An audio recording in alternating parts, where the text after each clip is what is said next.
Make sure I'm on the right place here. Okay, and we'll get cracking.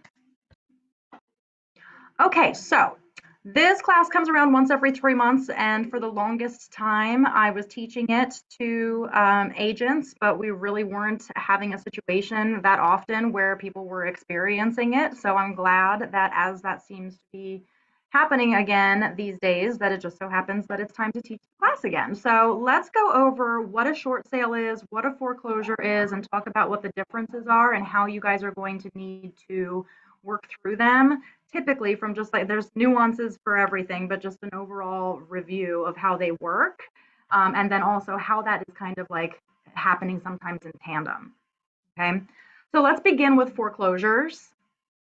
Um, Even in this market, we are really not seeing a lot of foreclosures. That could stand to change as we move forward in the next couple of years as people struggle potentially with paying for the mortgages that they've taken out recently, if there's job losses and things like that. So, what happens? How is it that you end up with a foreclosed home? How does a home get foreclosed? So, properties go into foreclosure basically when owners stop making their mortgage payments. Okay, that's how that whole thing begins. I know it seems silly to have to say that, but that's what happens, right? You stop paying your mortgage, you start to go into a foreclosure situation. Typically, after a third missed payment, that's when the bank is going to send the owner usually what's called a notice of demand. And that notice of demand um, allows them to begin the judicial foreclosure process. Doesn't always mean they immediately will, but that notice of demand is the first requirement to happen before they can then move forward with that judicial process. They do allow for a certain amount of time for the current owners to catch up to make their payments. So they have usually about 30 days to get that done. Most of the time, owners are struggling with being able to catch up with that. So then at that point, the bank will start that judicial process. They will file for the claim, and then the home is ultimately set up to do a sheriff's sale. Sometimes it's called a tax sale or a sheriff's auction or something like that. So the sheriff's sale gets scheduled, and that's normally when all you see all of those notices and stuff pasted on the front door or on the windows of the house that is being taken back. Okay, so that's when you'll see all of that. Auctions are public. It is public information, so you can very easily find that online and look to see when it is. If you're ever in a situation yourself where you know somebody who's going through this, that moment that the public auction happens is when the home is officially foreclosed. Okay. It is in foreclosure as you are moving towards that date. And then once that sheriff's sale has happened, that's when it officially transfers over to the bank and then it is officially foreclosed. Each county has its own timetable for scheduling, so I can't really give you a guideline. Some counties is once a month, some counties are like once a quarter. Sometimes there's certain days of the week, so you would just have to kind of look online, see if you can find the public auctions for your area, and just sort of see when that trajectory is. Okay. What's important for you guys to know is that they are not real estate listed. Just because you see notices on the door, just because you know that it's gone to a public auction, just because your client knows that it's gone to public auction, does not mean that it's real estate listed. And you guys have to be prepared for that because a lot of times they will come to you and say, hey, there's this house in my neighborhood. It has notices taped all over the front door. Can you schedule a showing? You can't. You are real estate agents, right? Your job is to market and buy and sell real estate that is listed, not just random houses that somebody owns and is not intended for sale. Does that make sense? So up until this point, it is not real estate listed, and therefore it is really nothing you can do about it. The sheriff's sale itself is a public sale. Agents are not typically involved in this. If you have clients that want to go to sheriff sales and buy houses, they go. They go without you. Because again, not real estate listed, not the same kind of real estate auctions. It's a public auction. So they do all of that themselves. There's no place for commission for you in that process. Okay. If the homeowner does have the opportunity to pay all of the missed payments and delinquency fees to stop the foreclosure, then they can up until the time of the sheriff's sale. So, presumably the owner could show up right up to the sheriff's sale and say, hey, I have all the money, give me my house back, and that could happen, but typically doesn't. Once that sale is complete, the bank then owns the property outright. And so sometimes that's how you can see on public records when you're going back to houses that had previously been sold at auction, at sheriff's sale auction in the past, that the sale price is like usually a few $1,000s, because the only thing that's the bank's collateral, and the only thing that they're really paying is whatever taxes and stuff are due at the time of that sale. Okay. Okay, so then ultimately it's the bank that decides when and if they make the property available for purchase. And then why did the words fall off the page here? I don't know what's going on with that.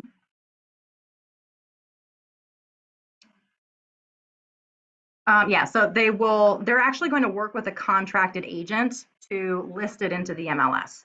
That's the line that's missing. There we go. Now I can see it.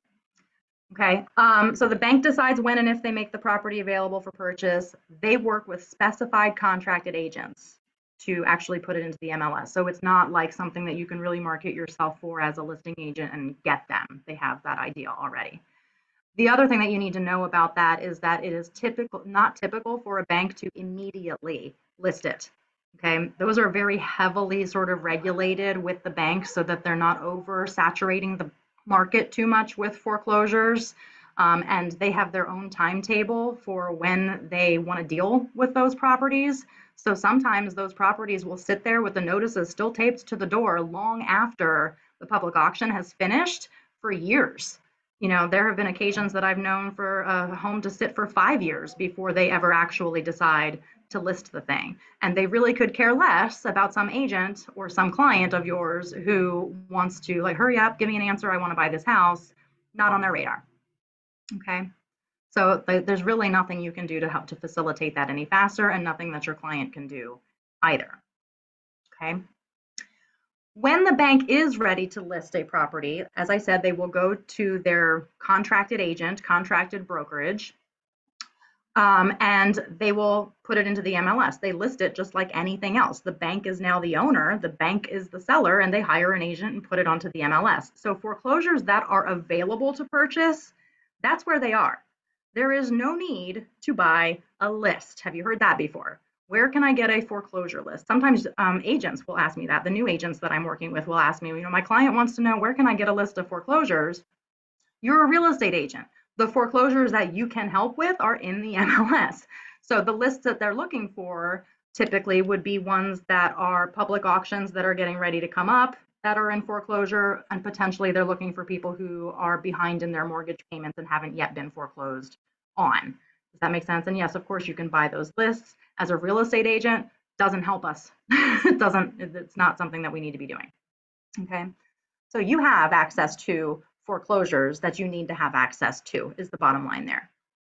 Homes that are foreclosed and not yet listed with an agent, as I said, not really available for a consumer purchase, and you can't rush it.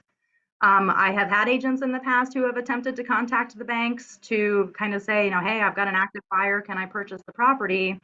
Most of the time, I've never heard of a successful endeavor with that. It doesn't mean it hasn't happened, because I don't know of every possible thing in the world that's ever happened, but I can tell you that it's not on their radar, it's not on their timetable, and they're as familiar with the market as any other seller is. So it doesn't really serve them to just try to sell that to you outside of their own timetable, when they know perfectly well when they're ready, they can put it on the market and get lots of offers just like everything else. Okay. Very unlikely to be successful, very hard to find a decision maker who would even allow that to happen. Okay. So the reason I'm kind of telling you this is because you will have clients that are going to kind of be pressing you and pushing you. Well, call the number that's on the notice, see if the bank will accept my offer. And you have to find a way to be able to educate them that that's really kind of like an uphill battle, and there's nothing that you can do to press it any further. I do want to take a moment, though, to discuss pre-foreclosures. I get this a lot from clients. I get this a lot from you guys, from agents, who ultimately is because of clients who are coming to you and saying, there's this pre-foreclosure. Is there any way that I can go and see it? I want to make it abundantly clear that pre-foreclosure is not a thing. Okay? These are not available properties. This is a Zillowism. Okay, and this is usually where they're coming from. They will send you like a text or an upload from some property that they see on Zillow, and it'll be marked as a pre-foreclosure, and they'll forward that to you and say, "Hey, Penny, can you get me into this house?" That's not a listing. It's not.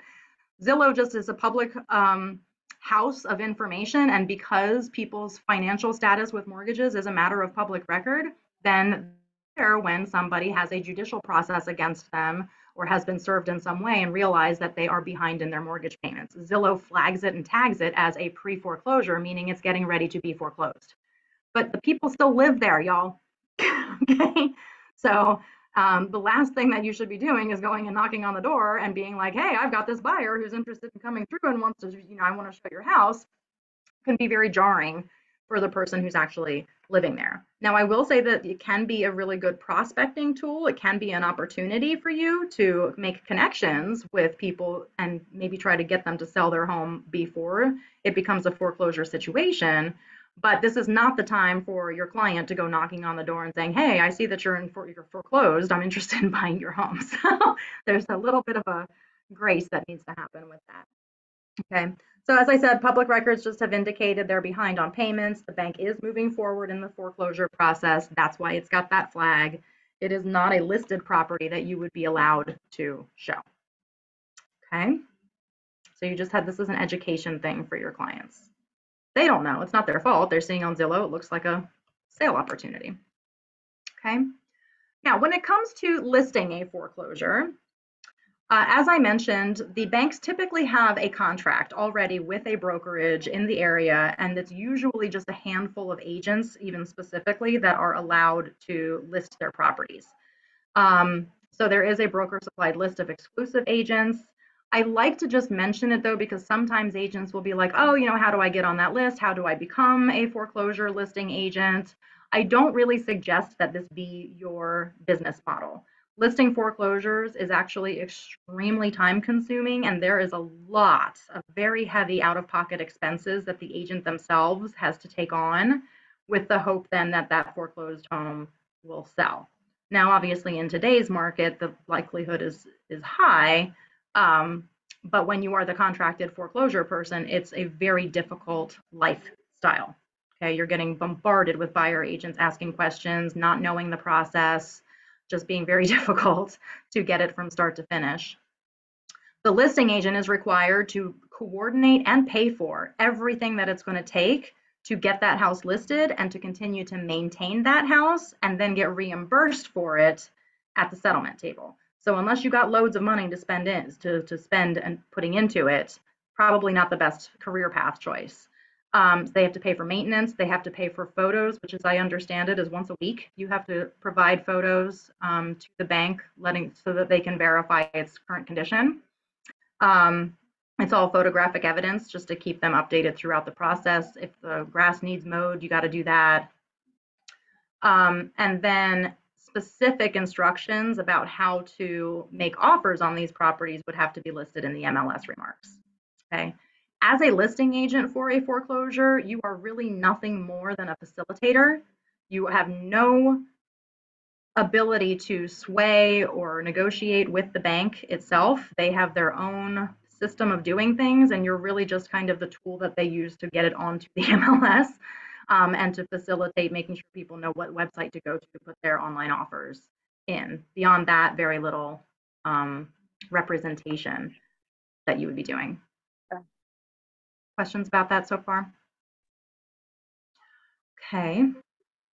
Now, selling a foreclosure, on the other hand, is probably something that you will do potentially many times throughout your career in real estate. The main difference between selling a foreclosure versus selling a regular home is that they're typically online bids, and you're just getting all that basic information that you would usually be using on your sales contract, and you would be entering it into a online form instead. As I had mentioned, the listing agent is typically not involved in the process at all. So you would never be sending anything to the listing agent. They do not negotiate with the bank. They're only facilitators. So getting on the case of a listing agent because you want to hear something faster is not going to serve you. And they can't do anything about it. The type of foreclosure matters too. So with VA foreclosures, the bank actually has its own sales agreement, and it's nice because it's like short and sweet. It's very easy. So while they may also have you initially do an online bid, they may, after they have selected you, immediately follow up and demand that within a certain amount of time that you complete the paper version with your buyer as soon as possible and upload that in or turn it in afterwards. Okay, so VA typically wants you to use their sales agreement. FHA, on the other hand, if the home's mortgage promissory note was an FHA loan, they kind of do things a little bit differently. They put all of their foreclosures on a website called hudhomestore.com. And in the email that I send you guys afterwards, I will give you just like an overall like how to set up your account on HUD Home Store so you're like set up and prepared in case it happens. But it's typically hudhomestore.com. I actually like the hudhomestore.com version of their online bidding more so than anything else because FHA actually will give you some limited information about the property. They have what's called like a property condition report, and it gives you, it's not great, it's not like an inspection, but it will kind of say pass or fail if the plumbing passes or fails, and will give you an indication that like maybe you don't want to turn the water on because you're going to have a serious problem throughout the house. So it's not completely blind, but it's also not 100% clear vision either. Okay, with all of the other foreclosures, it's kind of completely blind. I mean, there's nobody to say the HVAC does or doesn't work, that there's like massive plumbing problems, that you're missing plumbing altogether. Like that kind of stuff wouldn't even show up a lot of times. You wouldn't know. So FHA does have a little bit of information. FHA may accept our sales agreement. It will tell you in the online bids what they're expecting you to upload and at what point. Okay. It would be best for you to view the MLS remarks for specific instructions, especially with regard to like how much the earnest money check that's expected is going to be and what website you need to go and put your online bid on. But as I'm going to show you when we finalize the foreclosure conversation, I have a couple of listings that I have saved from a long time ago, but I'm sure it's not different now. A lot of times those listing agents do not offer a lot of guidance, and they're very hard to track down and get a hold of too. So sometimes you just like, you got to do whatever best practice is. Banks always review offers on a predetermined time frame. Okay. You can't put any pressure on them for a quicker answer. And they make their own decisions about when they are going to take a lesser bid. Market conditions do also impact their decision-making process. So, you know, they may outright accept something, they may immediately reject you, and they used to kind of counter sometimes too. In today's market, I think there's really mostly just like accept and reject just because of the volume of offers that come in. It kind of makes it easy for them to do that. But they're not stupid to the market. Okay. So the days where your client could come to you and say, oh, hey, let's like offer half the price and totally lowball it because it's a foreclosure, kind of doesn't work anymore because they're getting as many offers as anything else is, and have for a long time. And so they typically would not accept something drastically low. They are looking for a bottom line net, and the reduction process is a timetable for them. So I'll give you an example. If I have a house that's listed at $200,000 as a foreclosure, and let's say I have a buyer who's like, well, I'll offer them 175, for example. Okay. But the bank's like, I'm at 200 right now. That's what I want. That's what I'm going to get. And then they have like maybe a month from now, they'll drop it down to 190. Okay. So they say no to my buyer. Nothing else comes in. Next month, I see it drops to 190. My client calls me up and says, try again, do 175. Okay. So I do 175. Still no, we're not there yet. And that can sometimes happen like that, to where they'll even drop the price down below where my client was originally going to make the offer, but they don't remember that because it's not a person. You remember? They're never like, oh man, we should have just went with client Z because they offered more than where we're at right now. You know what I mean? It's just totally business transaction, drop, drop, drop, drop, and then whoever comes in with the highest possible bid is what we take. Okay. They will entertain inspections, will not make repairs. I think that comes up a little bit later. So you do have, oh yeah, it does continue. Um, so there, it is very similar in a lot of ways as to just buying a regular house. There's just a couple of little tweaks. Once you are under contract, though, the if they have chosen you, they may immediately send you back an email that has like a huge chunk of other things that has to be signed, and you got to hop to it. So they took forever to make the answer happen, but then they're like, okay, here's my sales agreement, here's a whole bunch of addenda, here's all these other kinds of things. It's actually in the bottom bullet point. You have basically like, I think 24 to 48 hours to get that completely signed, done, uploaded again, like fast. So you have to be like watching and prepared. And then also, once you're ratified, the bank expects a quick close. 30 days, go. They will give you the settlement date, and that's it. Okay. So again, very little change you can do with that. As I did say, inspections are permitted for consumer information only. Repairs are not offered. So they want you to know what it is that you're purchasing, but you also have to be really careful because, like I said, sometimes you do not want to be turning the water on. Okay. So a lot, when I have clients who are looking at foreclosures, I want to set the expectation that like if property condition is important to you, then maybe foreclosure is not the route you should be taking. Okay. Because again, sometimes you are totally buying blind and you don't know what's going to happen. And even if you're doing inspections, I would be very cautious about which utilities I was turning on to make those inspections happen. Banks will consider closing cost assistance when the market is right for that. So if you need seller assistance, because the only thing that they care about is the net. So as long as like whatever you offer them minus what you need from them for closing cost assistance, as long as that net value is the highest, they don't care how it happens. What you need to prepare your buyers for, though, is that in almost all cases with foreclosures, your buyer has to pay both sides of the transfer tax. Okay, they're not footing any of that bill. And you would have to change your sales agreement to make that clear accordingly. Okay, just to make sure that your buyer understands that before they sign off on it. Foreclosures are often not in great shape.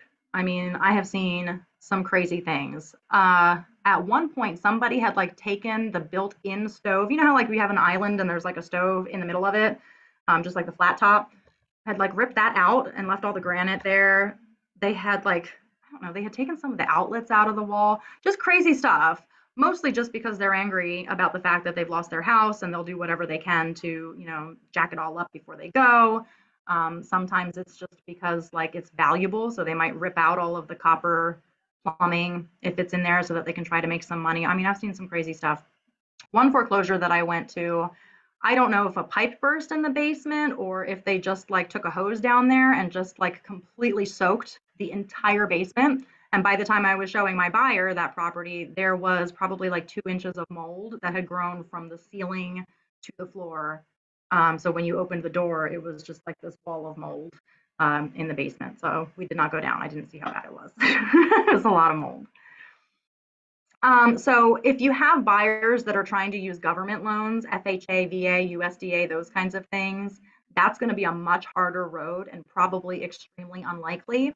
The only time that that's really ever different is sometimes HUD Home Store has like an FHA 203K rehab loan.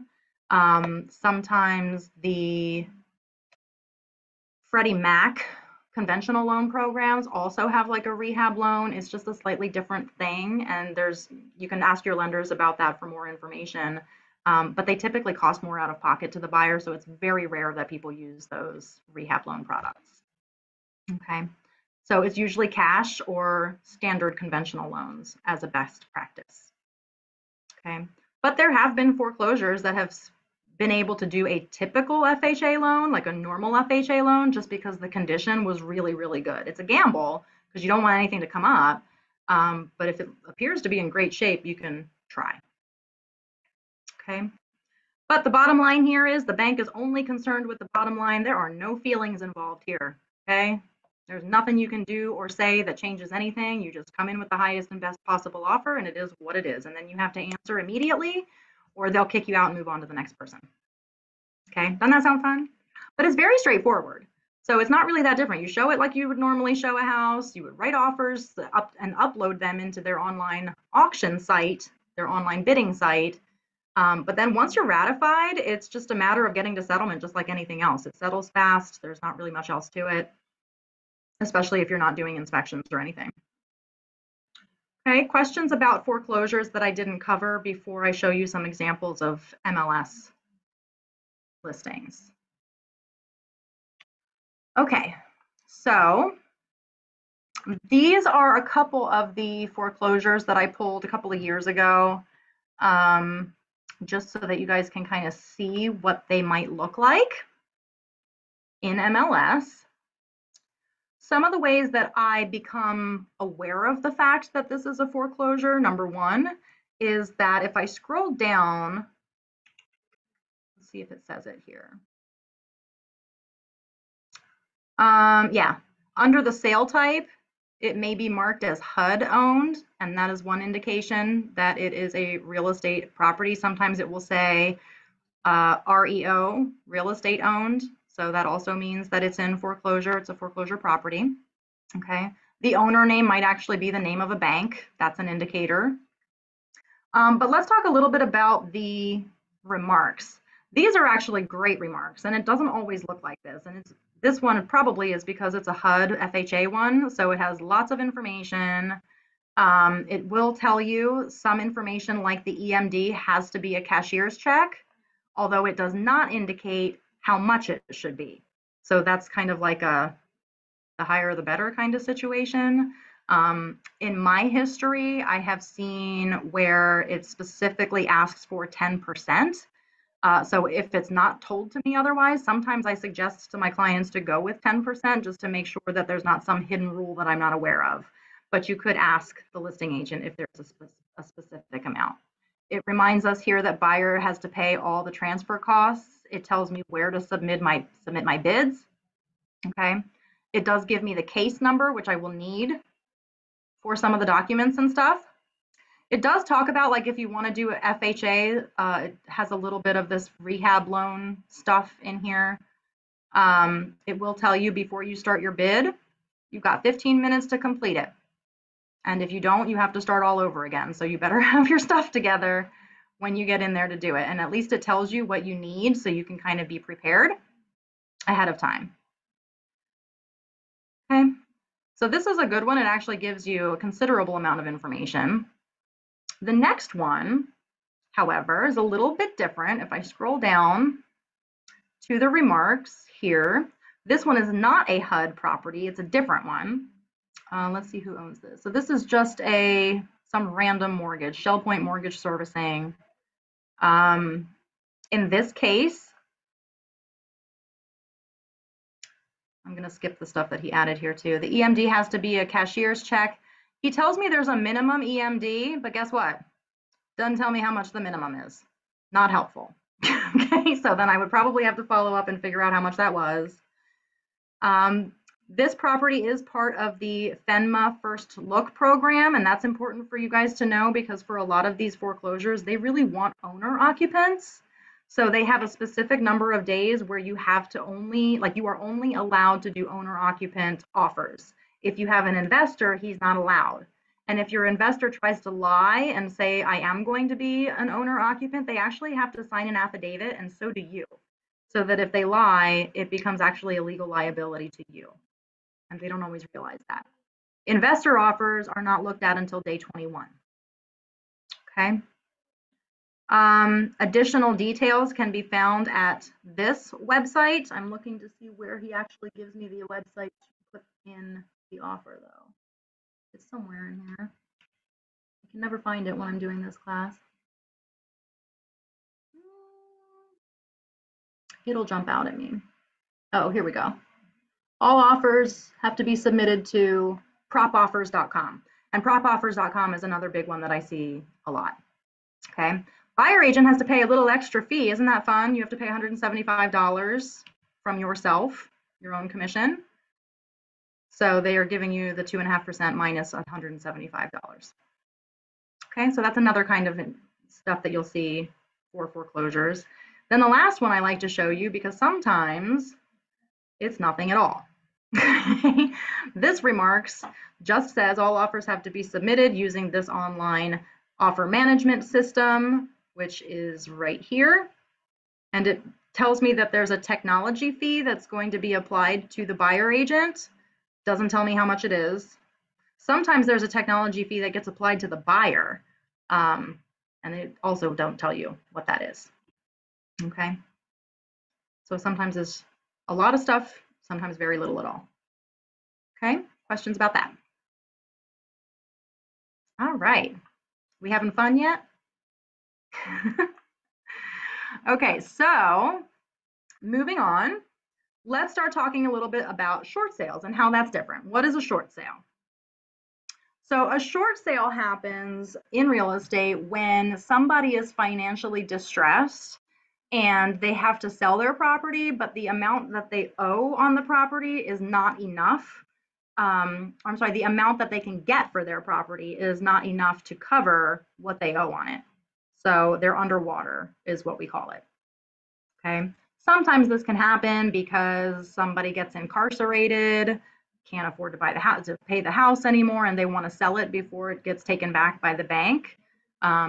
Ultimately, there's less credit distress overall to a homeowner if they short sale versus letting it go back to the bank. Sometimes this will happen because people get divorced and then they have to try to sell the home and they can't get as much for it as they need. Sometimes they have to make a move to another state. Whatever the reason, they have to sell the home, can't get what they need to pay it off. The difference here, though, is that short sales are still owned by the seller. Okay. The only thing is, though, that they have to ask permission from their lender to sell the property for less than what's owed. And they have to submit a lot of documentation to their lender, basically like with the whole story about like why they can't afford to pay it, why they can't afford to get out of it, why they have to sell, what's making them financially distressed. And then the bank decides whether or not they are allowed to sell for less. So I could say, hey, listen, I got a new job and I got to move to Michigan. So, and I just can't sell it for how much I owe. The bank might be like, that's not really a financial distress. So, no. You know what I mean? But sometimes they're like, yeah, we get it. You know, we understand and you can short sale. However, the thing is that that process can take months and sometimes years. Okay, I had an acquaintance one time that I knew was purchasing a short sale. They had waited for that to finalize for 2 years. 2 years. So a short sale is not a short sale in a lot of cases. Now, of course, depending on how long this process has been going on already before it hits the MLS, maybe the seller has already received confirmation, they've already been working towards this, the lender has already said, yes, you can short sale, then that might move along a little faster. During the decline of the market, when the bubble burst all those years ago, short sales did start to move along a whole lot faster because there were so many of them. Banks actually had entire departments dedicated and devoted to dealing with the short sales and the foreclosures. Haven't needed that. All of that has stopped. There aren't short sale departments really anymore because for years we haven't had that kind of problem. So I can anticipate that short sale could take longer again because there's not like a whole section that's dedicated to it. Okay. But you just have to keep that in consideration. It could move fast, it could be extremely slow, and a lot of that depends on the bank and the situation. What you have to understand, though, is that sellers very often are not allowed to make any repairs and they're not allowed to offer credits. And there's a reason for that. If you're coming to me as the bank and saying, woe is me, I can't afford to continue to make my mortgage payments, or I need to sell and I can't cover the difference, well, then where are you getting this money from to be able to make repairs or to offer credits to the buyer? You're not allowed to do that. So if you got money, pay your mortgage, bring it to the table to sell it at full price. So often they're restricted with that. They are also not allowed to profit from the sale at all. Okay, otherwise you shouldn't be selling short. The seller assistance may be allowed, may be limited. Okay, the different banks have different rules on that, and we'll talk about what that looks like here in a little bit. The sellers also are a key factor in how fast these things move. So the bank is a key factor, but then also the seller, because the seller may not be actively engaging. They may be angry, they may be upset. It might be deeply emotional for them that this is happening. They may just not be the kind of personality that like hops to it and gets things done. So if they're not actively engaged or they're not cooperating, that can also affect the length of time to get this to closing. Okay. You do have to be sensitive, and your buyers have to be sensitive, because a lot of people will immediately pigeonhole a short sale seller as being somebody who obviously doesn't care, or is not taking care of their property and let it go or whatever. But you also have to be sensitive that sometimes these things happen because of extreme, deep, unfortunate personal problems, medical problems, financial circumstances. I had one set of buyers one time where we were purchasing a short sale.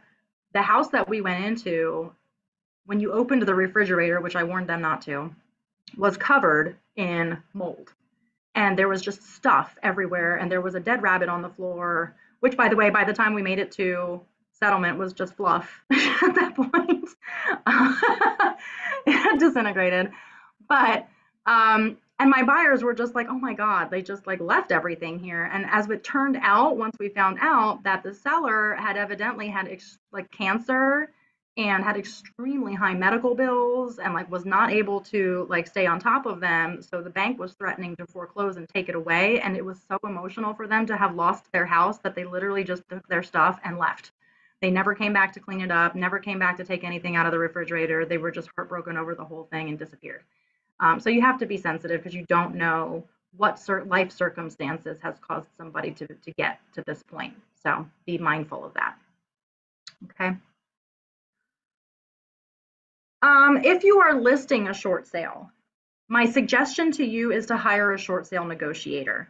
There are some agents that want to try and take this on themselves and be the negotiator for the bank. It is a lot of work, and depending on the type of bank that you're working with, can be extremely difficult to find a contact person that is going to be responsive enough for you. You also have to stay on top of your people to make sure they're turning in the documents on time for all that stuff. There are short sale negotiators that you can hire to do all of this for you. And a lot of times they have already worked with these banks and they know exactly what the seller has, like what their financial picture has to look like and what they need to do to get approved. So it just makes it a lot easier. And the cost for the short sale negotiator falls on the buyer. So there's really, in my opinion, not a reason why you shouldn't, as a listing agent, just go that way and let that be somebody else's wheelhouse. Okay.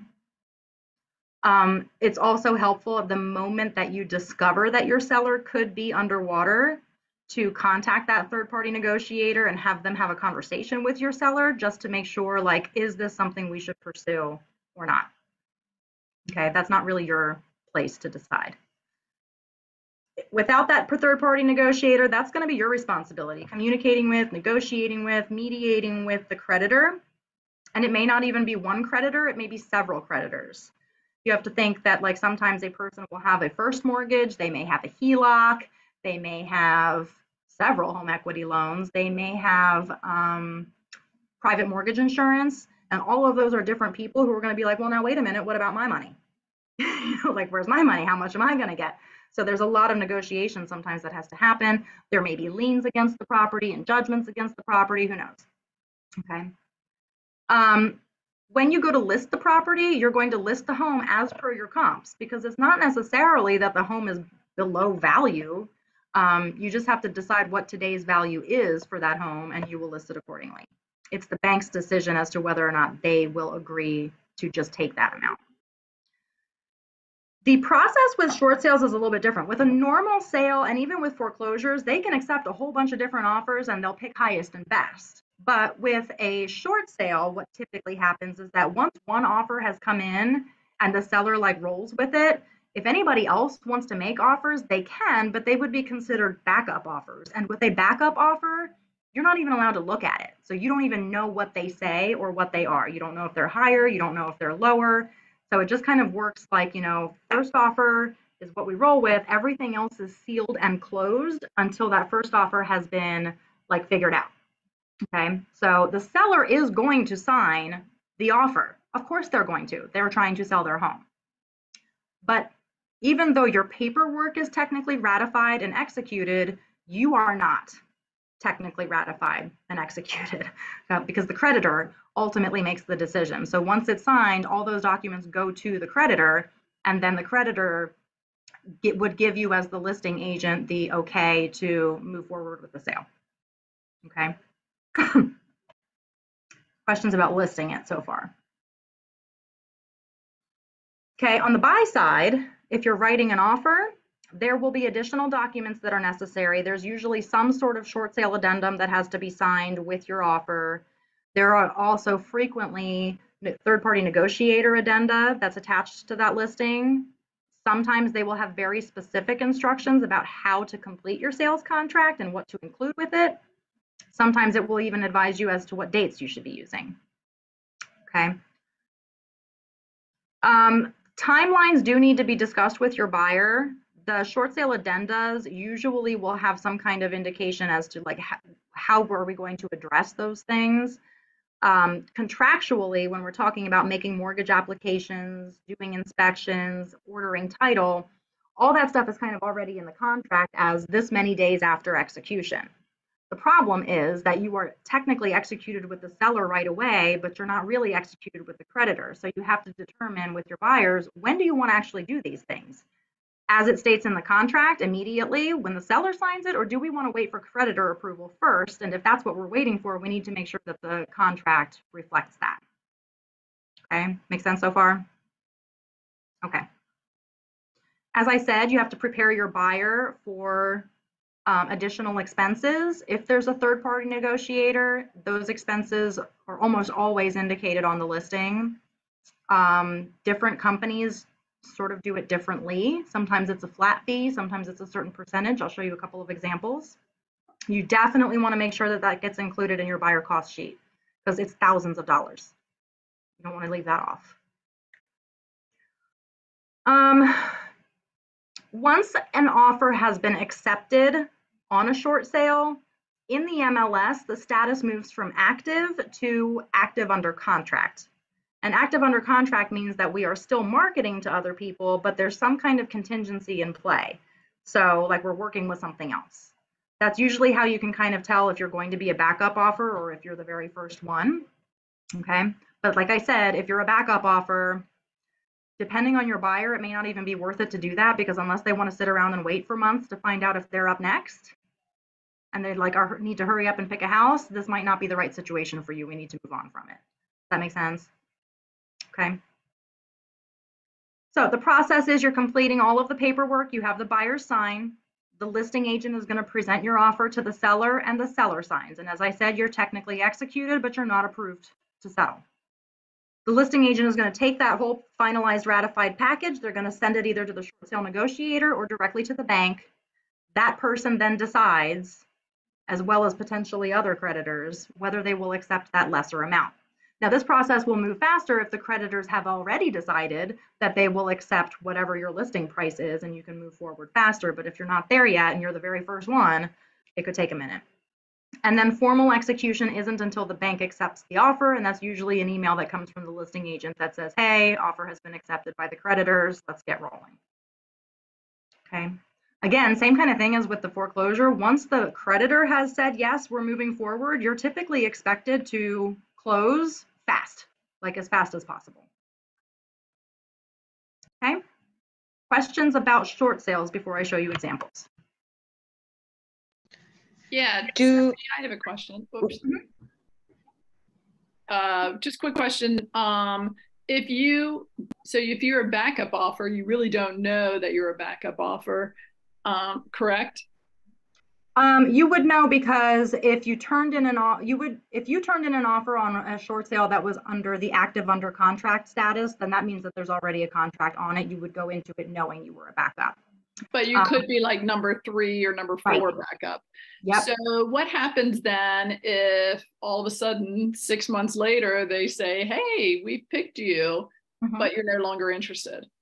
That's okay, because at that point you can say I withdraw. And as their agent, if I have them under contract with something else, I just would have said to the listing agent, take me out of the running, we're done. Okay. Okay. Yep. Great question, Jamie. Thank you.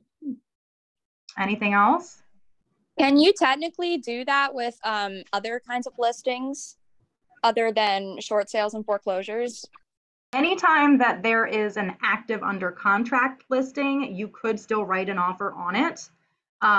With regular listings, it does not have to be sealed and covered up the way that it is with short sales. So if it was just because like maybe it has a kick out contingency or something like that, sometimes that's a strategy I would use with my buyers, is to find ones that are active under contract that are not short sales, and write offers on those, hoping that the first one falls apart. But Yeah. but where am I? Isn't the question though actually if it does come to you after you put for a regular, not a foreclosures, can you still withdraw your offer if they Yes. say it? Okay. Yeah, you can withdraw your offer pretty much at any point before it becomes ratified. Okay. Yep. Thank you. The second that the other side accepts and signs the thing, then you're under contract technically, unless you have a acceptance date or expiration date and time on it. Okay. Thanks. Yep. What if it's an HOA or a condo? Does that, how much would that complicate things? So the time frame's still the same, or? Time frames are still the same. And in those cases, I would definitely want to use a third party negotiator, because they may also be behind in HOA payments and all kinds of other things. So yeah, even in those cases, they become one of the creditors that has to okay the sale. Yeah. Good questions, guys. Normally everybody's like, no. Okay, good. All right, so let's show some examples of what those short sale listings might look like in Bright. I've got two of them here. All right, so with this one, I picked these two because they were two separate third-party negotiators, so I wanted to give you a couple of different examples of what that might look like. The way that you can tell that this is a short sale, there's a couple of different indicators. Sometimes in the remarks themselves, it will say, this home is a short sale. Okay. It may also tell you that there is a loss mitigation fee, and that tells me there's a third-party negotiator. That's what it's called, is the loss mitigation fee. And it's always paid by the buyer. Sometimes there is a minimum. So in this case, it is telling me that if it falls below, it will have to be $2,500. Okay. Also, down here in the disclosures, you may see language that says subject to a potential short sale, and your sale type may also say short sale. So that's how you would know. Okay, this one obviously closed. In this case, though, under the associated docs for Bright documents, this would be where you would find your third-party negotiator documents, and this company was called My Closing. There are several different ones. Okay, I like My Closing, and there are several that are very good, but in this, of the two that I'm showing you, I like My Closing because it does an incredible amount of instruction. Okay, so this first page is going to be extremely important for you as the buying agent to read through and make sure you understand, but all the forms are going to be important for you. But this gives you really clear, concise, how do you write my offer kind of thing. Now, this is Pennsylvania specific, because this was a Pennsylvania property. So the instructions that are in here are around what that contract requires. But it will tell you, like, see here, these maximum allowable seller concession is 3%. That's your seller assist. You're not allowed to ask for more than that if you're going to. Okay. And then the buyer actually has to prove the need for it. So if you're just asking for the sake of asking, that's not going to fly. And if it's a cash transaction, you don't ask for that, is what it's saying here. So it says every short sale is different. These are specific to this property. Buyer names have to match on all documents. And look at this, electronic signatures are not allowed. Now, this was back in 2020. It may be different now, but you do have to read these things, because if you don't follow instructions, guess what? You're not going to get accepted. And then you move on to backup offer number one. Okay. In Pennsylvania, the agreement of sale or sales contract does allow for a specific amount of time that the seller has to respond or it becomes expired. So they're telling you that you have to give at least 90 days to hear back from the creditor. Okay, there's also a deed restriction sheet here. You may have to include that language as an addendum separately. There's a general agreement here that My Closing gives to you. I'm just going to scroll through. Everybody has to sign that. This tells you about that loss mitigation fee. and how the transfer taxes and title insurance might work for this situation. Okay. But even if this was a Maryland home, these forms would be specific to the Maryland contract and how those fees and stuff would change too. They also have affiliated businesses they would disclose. Here's the information about the backup offer. If you know you're going to be a backup offer or you think you might be, then it just reminds you of what that looks like. And it says in number 7 that you actually have to include the following language somewhere in your offer, whether that be a general addendum, a separate addendum, or as part of additional terms. Okay. There's a deed restriction in here too that you would have to notify your buyer of. So if the person was trying to flip it, this prohibits that for a certain amount of time and for a certain amount of net. You see that? Okay, they have to have it for at least 30 days and it can't sell for longer, more than 120% for 90 days after. Okay, and in this case, this is one version of a short sale addendum for the state of Pennsylvania. There's another one for Maryland that you would need to make sure that your buyer signs. And in this particular version, it does actually ask you, how do you want to handle mortgage application time frame? How do you want to handle inspection time frame, if it matters? Okay, so that's one version. I'll show you another one. With this property, it's only in the agent remarks, which is kind of how I prefer it. I don't love it to be in the public remarks, where it would say it's negotiated by this loss mitigation company. At the time, their fee was a flat $4,000, and then they would give you information. So that's how I would know. Here again, disclosures say short sale, sale type is short sale, all indicators. Their forms are a little bit different, and that's why I pulled it up. They're super short and sweet. So the short sale disclosures here, there are some companies that are just a couple of pages, and that makes it really easy. So again, here they just kind of go through everything, that the buyers have to be willing to wait 60 to 90 days or longer before they can find out that their offer is being accepted. It does talk about that mitigation fee. They have to sign that. Here's another version of a short sale addendum to the sales contract. So they have their own. There are offer instructions here. And in this case, there's a letter of intent to purchase real estate that has to be signed. Okay, so they're all different is my point. Make sure you're reading all of the pages and then advising your buyer appropriately with that. Oops, I see that there are questions in the chat box I did not see earlier. Jamie was asking, can an individual buy at the sheriff's auction so that they own then and not the bank? Yes. So that's why it's a public auction. It's why they have it publicly marketed. So, and people do, investors go to these sheriff's auctions, just individuals go to these sheriff sales and they can buy the home as long as they're willing to pay the entire amount that's owed. And that's what kind of sucks, is that sometimes if a person is overextended and has like all these judgments and liens against the property, that falls on them to pay if they want to. So it's not always a great deal. With foreclosures, with regard to repairs, if there are repairs that need to be done, no, they cannot be done prior to closing. All the repairs have to be done after settlement. Okay. And Jamie, you were asking if the agent helps with that documentation, but since it took me a while to catch up to this, I'm not sure which documentation, but if you're talking about does a listing agent help you with offer documents in any situation, the answer is likely no. But if I'm wrong about what your question was, hop in and catch me. Okay, so those are the differences between short sales and foreclosures. I do want to take a moment just to talk about how this all can be happening sort of at the same time. This is a little bit of a pet peeve frustration for me with clients who come to me and they're interested in a short sale, they're interested in a foreclosure, and it's really my job and my responsibility to make sure that I'm coaching and guiding them and educating them about whether that's the right solution for them and making sure that it's the right journey for them. If I don't do that, then I'm either putting my buyers at risk or I am kind of putting the seller at risk, even if they're not my client.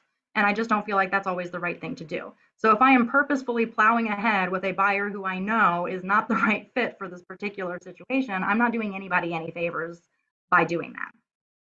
The problem is that, and I like to have you guys visualize this as two separate trains on two separate tracks, okay? I might be Bank of America, And I might have a house that I have started the foreclosure process. The owner of this house is behind in mortgage payments. I've served the notice of demand and I'm starting that judicial foreclosure process. Meanwhile, the seller is like, oh my God, I don't want to get foreclosed on. That's going to wreck me. I'm going to just try to sell it. Let me contact an agent. And they start the short sale process. So as a listing agent, I'm trying to beat the clock. Okay. Am I setting the stage so far? All right. I have a clock. I got to get this sucker sold. So these two trains are happening, and it might be the same bank, but guess what? These two trains are not communicating with each other. Okay. The right hand does not talk to the left when we're talking about these bank situations. Two totally separate worlds. Not happening. So if I have buyers who have not been properly coached on the short sale situation, that they're not willing to wait for an extended period of time to hear back from the creditor. And they're like, oh, and let's just write an offer on this short sale because we know it's going to take a little while and that'll be our backup one. And we're just going to keep looking for something else. Then that's not really a cool way to go about it. Because for me, if you're interested in a short sale, it's a labor of love. You want to stick with that for as long as it's going to take, or it's not probably the right situation for you. Because if you go into that, what's happening is the short sale train is going and you've got a buyer, right? But at the same time, the foreclosure process is also going. And it's hard to get that foreclosure process to stop. If your buyer bails out, guess which train stops, right? If the buyer bails out, short sale train stops, foreclosure train keeps going. Now your third party negotiator is like crazy trying to hurry up. Is there a backup offer? We got to throw somebody else in. We got to get somebody else in there so we can get this train caught up again. So do you understand what's happening? Sometimes these things are happening in tandem at the same time, and it's a race to the finish as to whether or not it's going to get foreclosed on because it can't sell, or because we can get that under contract and sold with the buyer under the short sale. Okay, they don't speak to each other. In terms of whether or not short sales and foreclosures are good deals, I hear a lot of that from clients sometimes too. There may have been a time where that was kind of the way things were, but when the market was kind of shifting and we've gone into a building market, we've gone into a market where there are multiple offers on basically everything. It's harder and harder to find what a client would consider to be a good deal, one where you could kind of go in and offer some ridiculously crazy lowball price and expect that the bank would be like, yes, we'll take that, or that the short sale person would say, yes, we'll take that. Sometimes they can be decent deals and good deals, but at this point, they're kind of just like they run along with what the market is doing these days as well. So you have to be mindful of educating your clients about what they're classifying as a good deal. Okay. All right. Any last minute questions? That is the end of the slide deck.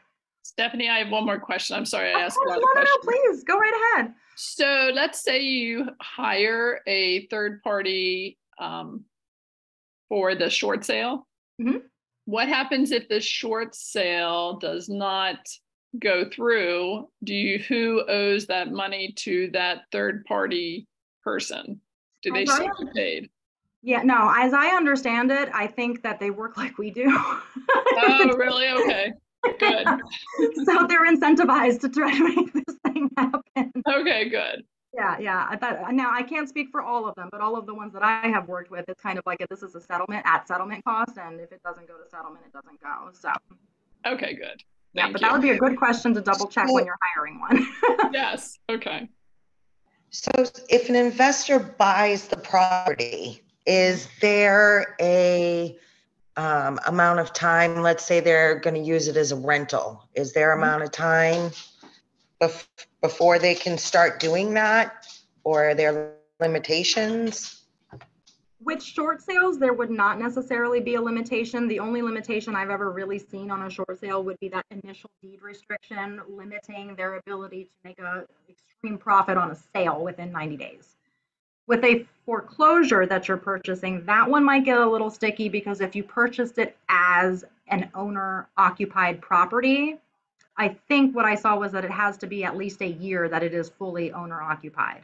And it could even be beyond that. You'd have to really look at the language in the contract documents based on whatever lender it is that's writing them up. If you bought it during that investor period, it wouldn't matter. Yep. Great questions, guys. You were really engaged with this and thinking it through. I appreciate that so much. Can you think of anything else before we break for the afternoon? No, but really good information. Thank you. Great. I'm so glad that you got something out of it. As I said, after we close the session, I will get the slide deck over to you as well as the HUD home store instructions if you have interest in getting your account set up over there. It may take me a little while, so it won't be immediate. But I appreciate you guys being here this afternoon. I'm so glad you learned something. Have a great afternoon. You too. Bye, Bye-bye. guys.